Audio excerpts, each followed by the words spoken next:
హల్లెలూయా. మరియు ధవలమైన మహాసింహాసనమును దాని మీద ఆసీనుడై ఉన్న ఒకని చూచితిని. భూమి ఆకాశములు ఆయన సముఖము నుండి పారిపోయెను. ఆమేన్. హల్లెలూయా.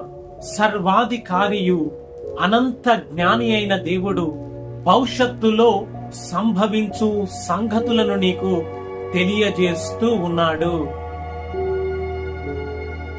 హల్లెలూయా. అంత్యకాల తీర్పు దినములలో ఒక మహా ధవల సింహాసనము, దాని మీద ప్రభు కూర్చుండి ఉండుట, మరి జీవ గ్రంథము తెరవబడి ఉండుట, కొద్దివారేమి సామంతులేమి ప్రతి ఒక్కరూ ఆయన ఎదుట నిలబడి ఉండగా, మరి పాతాళము మృతులను అప్పగించి ఉంటూ ఉండగా, సముద్రము మృతులను అప్పగించి ఉంటూ ఉండగా, ఈ యొక్క సర్వ మానవాళి వారి వారి క్రియల చొప్పున తీర్చమై ఉంటూ ఉండగా, భూమి ఆకాశములు ఆయన సముఖము నుండి పారిపోయెను అని ఆత్మ స్వరూపి అయిన దేవుడు నీకు తెలియజేస్తూ ఉన్నాడు.